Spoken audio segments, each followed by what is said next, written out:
Today, I want to talk about the number one productivity killer in your business. And if you have done just a little bit of self-exploration and looking at your business, you know that you are the number one killer of productivity in your business. Now, this would be quite the quick video and probably just a short, and doesn't help you at all. So how about we actually look at my 5 hacks on how you can stop being your own productivity killer in your business.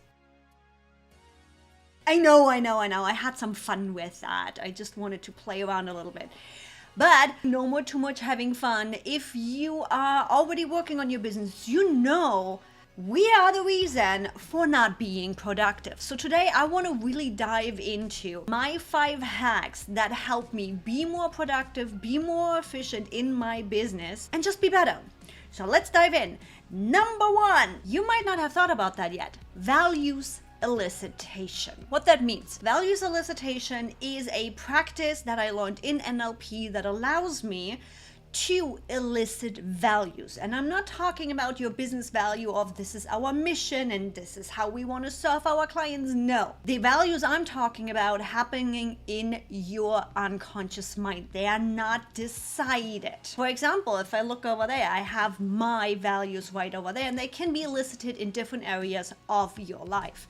Personal, life, business, partnership, relationships, all the things. When they are being elicited, things can come up like safety, security, money, pride, things like that. And after I elicit my client's values, we now can easily make a decision of, does this align with my values? Is this what I want from my business? And suddenly this whole shiny object syndrome that makes us busy but not productive, out the door, bye-bye. You easily can just be like, oh, there is my values for my business, cool.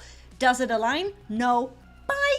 Not spending any time on that. Can be that easy. Productivity hack number 2, goals and focus. And this goes straight up in line with the values elicitation. Once we elicited the values, we align our goals and focus with that. Meaning, what do I want to accomplish in the next quarter, in the next 6 months, in the next year? Does that align with my values? No, that goal goes out the door because it's just feeding you wanting to be busy, which then also allows us to focus and clean off that ever-growing to-do list where, that task that always falls to the bottom and falls to the bottom, kick it off the to-do list because it doesn't align with your values or the goals. Guess how productive you're suddenly gonna be, because it's not like, you haven't taken care of that task.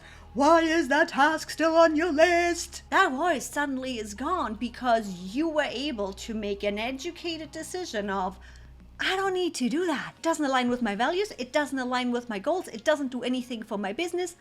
Bye task. And it just falls off the to-do list. To really be more productive, now in my tip number 3, energy and time audit. You might have heard about that, and I talked about energy audit before and energy management. What I mean by auditing your time and energy is, first of all, where's your time going? We just talked about that never-ending to-do list. Where's that time going? Are you actually being productive and efficient for your business, or are you just procrastinating with stuff? So that's where your time audit comes in. Where are you spending your time?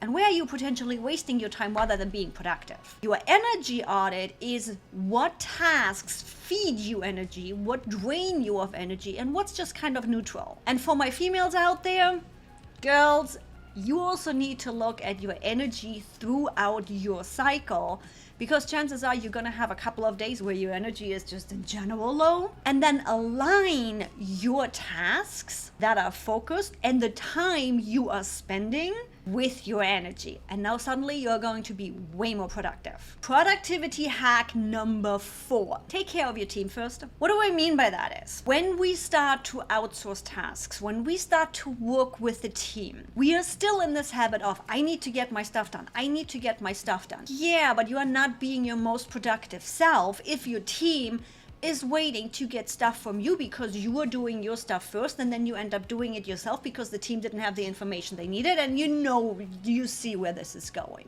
I have made it a habit of giving my team what they need to get their stuff done first. First of all, it means that voice of your VA still needs the staff to finish their job is quiet and doesn't sidetrack me.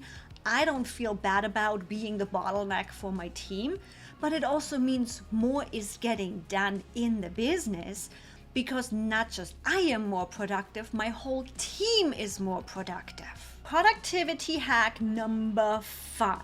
And this is hitting home also with me really hard. Schedule breaks and time off. If you are like me, you are a passionate entrepreneur, you love what you do, you're like, I don't need any breaks.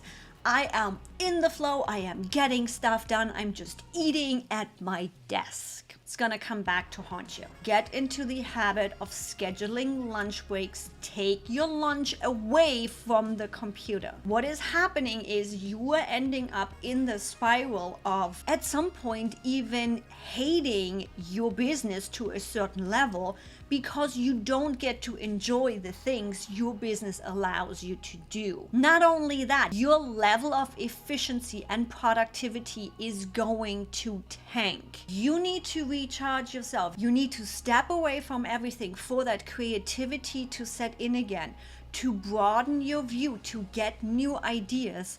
And believe me, when you actually schedule a day off to be completely away from your business, to not open up the laptop, to not check emails, just go to the beach or just crash on the couch and binge watch Netflix for a whole day, you will be coming back refreshed the next day, excited to get back to work. And for us non-recovering workaholics, scheduled time to waste is not a waste of time. You need to schedule time for you to just waste it and not feel bad about it. Putting it into your schedule to say, I am wasting time this day, meaning I am literally just doing what I feel like doing. If this is crashing on the couch, if this is going to the beach, if this is taking myself to the movies, it doesn't matter.